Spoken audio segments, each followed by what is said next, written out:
The Hawaiian sky and ocean make a stunning backdrop for a wedding dress that gleams in the sunlight. The bride in that dress looks like she just stepped out of a fairy tale.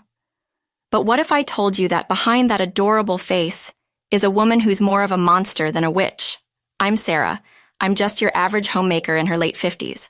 I have a daughter and a son, both of whom are now grown up and have families of their own. Feeling the empty nest syndrome, my husband Tyler and I are saving for a trip across America by me helping him out with his business. Tyler, who's almost 60, is the CEO of a construction company. He's the type of guy who wouldn't know what to do if he retired, so it looks like he'll be working beyond 60. We're a couple who need a common goal. Otherwise, we'd just get restless. But we've hit a little snag in our otherwise peaceful life. "Hi, Mom. I was free, so I thought I'd drop by," Rachel said cheerfully. Despite her cheerful greeting, my mouth twitches involuntarily. Get it together, Sarah, I think to myself. My son's wife has come to visit. "Hello, make yourself at home." "We don't have much, but sure thing," I reply. Rachel walks in with a smile, snapping pictures of the living room and decor with her phone. Butter cookies. Can we have something more Instagram-worthy?" she asks. I offer some cookies I received as a gift, and Rachel puffs out her cheeks in disapproval. All right, super cute, super cute. I used to say if you don't like it, don't eat it to my daughter Emily when she was young and picky," I remark internally. If Rachel wasn't my son's wife, I swear I'd give her a piece of my mind, I think. "I apologize, but these are actually quite popular these days," I say aloud. "Really? Well, I guess they look cute if you really look," Rachel concedes. She picks up a cookie with her long white fingers and begins taking multiple pictures, adjusting the angles of plates and cups. As I watch her, I shove a cookie in my mouth to stop myself from saying what's on my mind. My eldest son, Alex, got married 6 months ago, and his bride, Rachel, who's here right now. Alex met Rachel when he was a newbie doctor, and she was working at the front desk of a university hospital. The first time they met, I was surprised. She's tall and slender, has a small face but big bright eyes. She's simply adorable. Who would have thought she'd want to marry Alex? Tyler, my husband, was equally amazed. Kids these days look like dolls. Alex was head over heels for Rachel. She has a vulnerable aura that just makes you want to protect her, I think. Our daughter Emily, who was already married, was less impressed. "Big bro, your taste in women is just yikes," she remarked.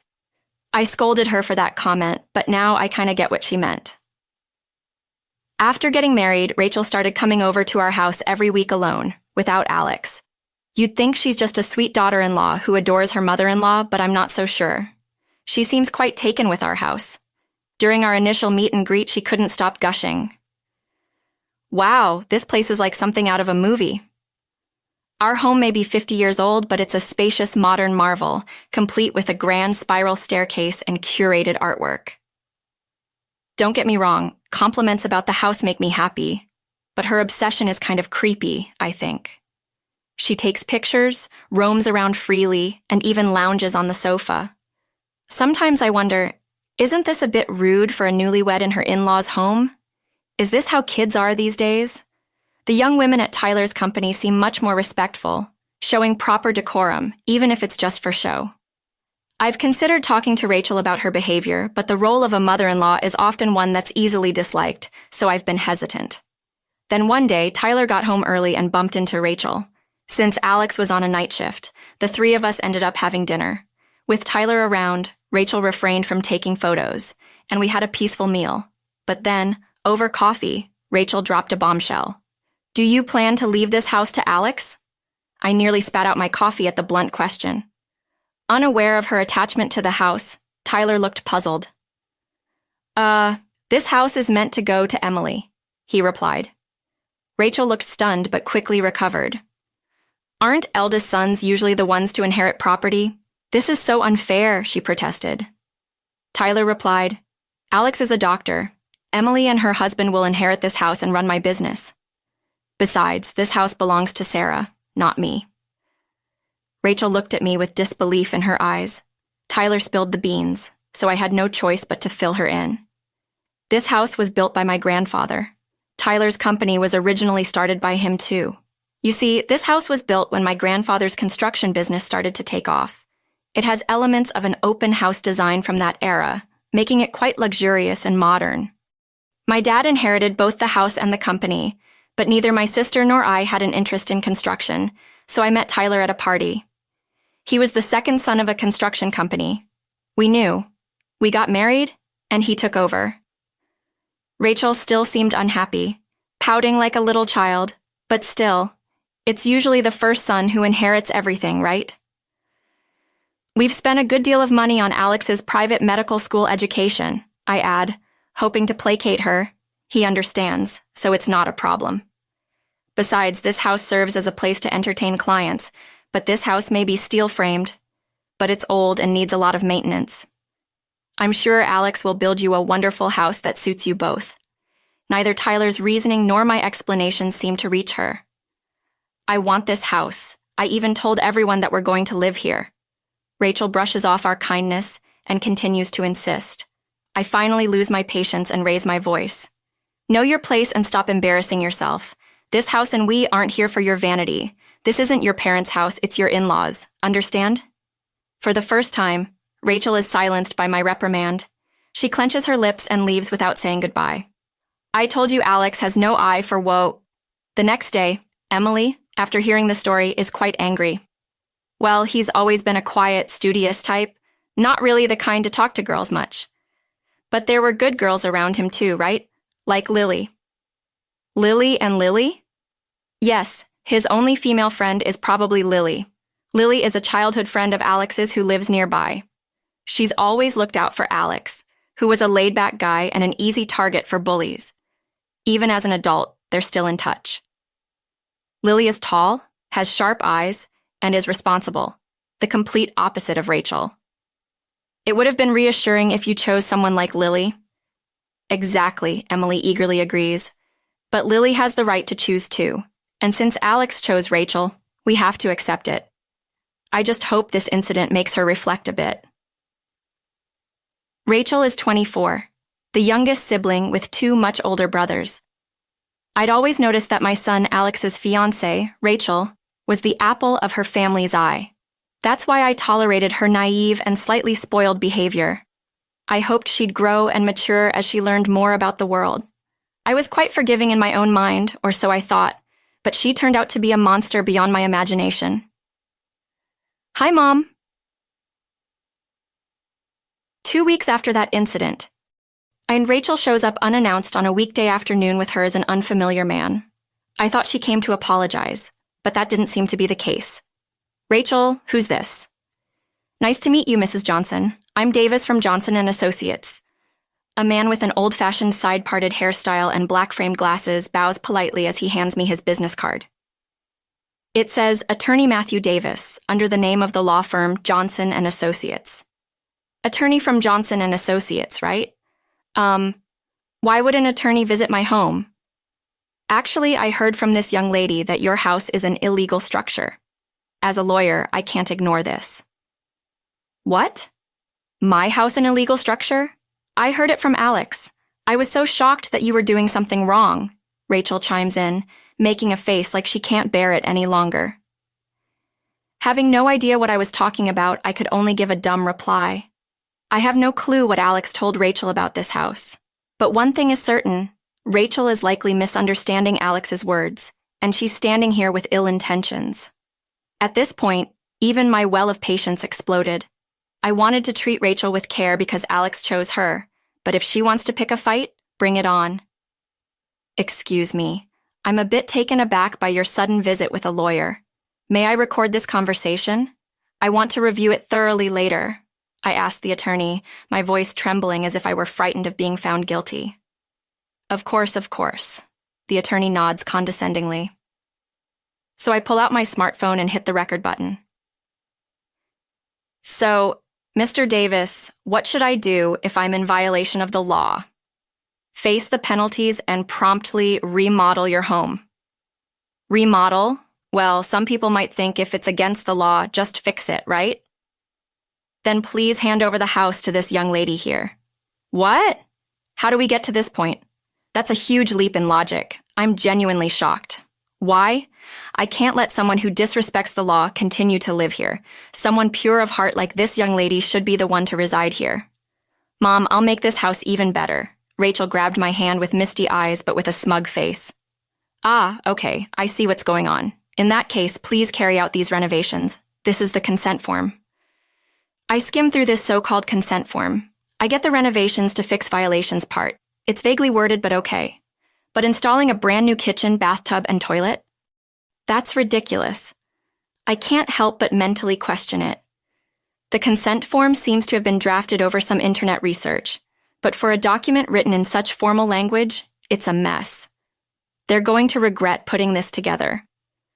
I understand what you're getting at. However, I'm not giving up this house. Why not?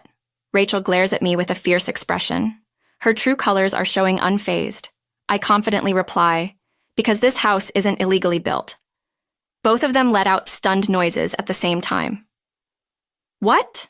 Rachel starts to panic. But Alex said our family home is illegally built, I calmly respond. Did he say if you were to build it now? Sure, if you were to build this house here now, it would be illegal. But did you know that houses built before the law was amended are classified as non-conforming existing buildings and are exempt? The lawyer would know this, right? I abruptly shift the topic to the lawyer. Of course. The lawyer struck an enthusiastic victory pose. No, you clearly don't get it. That's why you're here. A non-conforming building is one that was legally built under old laws, but became non-conforming due to changes in current laws. In the case of this house, it would need to be set back by about 6 FT to meet current regulations. You do realize that because this is a non-conforming property, major renovations or remodeling are problematic, right? Yes. The lawyer nodded his head vigorously like a bobblehead. If you knew that, then what was all that talk before? He's so clueless, it's actually amusing. But I've got to set him straight. By the way, Mr. Davis, are you really a lawyer? Huh, Mom, it's not nice to doubt people like that. I could sue you, Rachel snapped.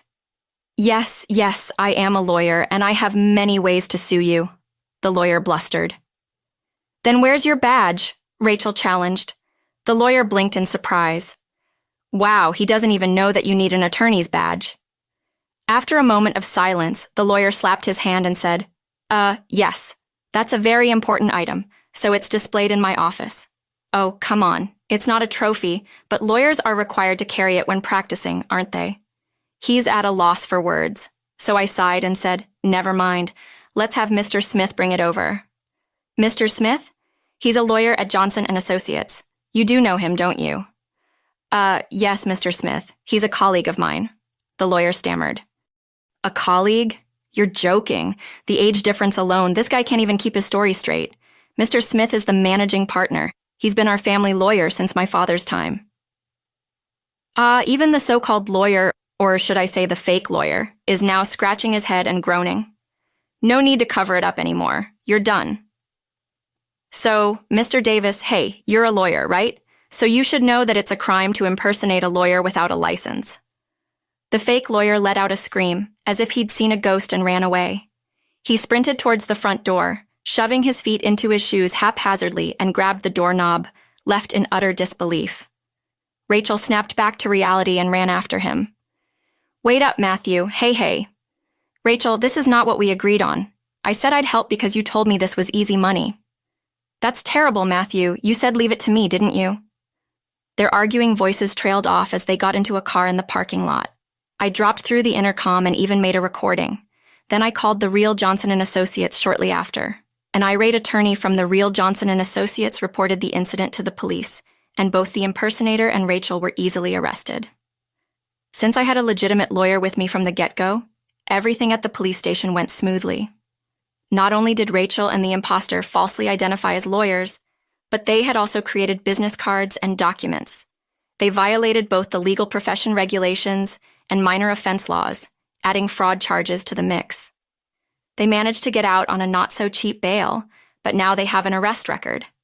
I had already told them that building on that land would be against the law due to the age of the building. I never thought they'd be so stubborn.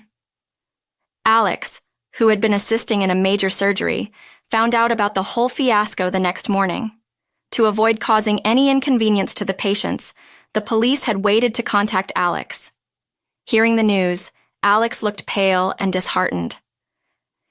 You even roped in your affair partner for this scheme. You've chosen quite the bride, Emily, who had rushed over out of concern for me, told Alex with a weary look. That's right. The fraudulent lawyer turned out to be Rachel's former affair partner. Matthew was Rachel's ex-boyfriend, and they had a history of breaking up and getting back together. During a long separation, I can't believe Alex remarried and is even going to have a child. And the best part is he's with Lily. Can't beat that. I can't help but laugh when Emily nods in agreement so contentedly. Yes, his new wife is none other than our childhood friend Lily. Lily had seemingly harbored a crush on Alex since elementary school. She'd been taking him out for drinks and such, concerned about him post-divorce. Thanks to her, Alex finally recognized the woman who truly cherished him. Man, you're so on the uptake, Alex. But seeing the two of them happily together made me glad too. So I decided to transfer the ownership of this house that Rachel had been so obsessed with to Emily a bit sooner than planned. Tyler's back has been hurting, and the stair-spare case has been becoming a problem. Issues like these will only increase as we age, so we bought a single-story, conveniently located house to spend the rest of our lives. Of course, once Tyler's back is healed, we're even planning to go on a cross-country trip across the United States. Emily still hasn't decided whether she will maintain this house as is or renovate it, but the shape of the house really doesn't matter to me.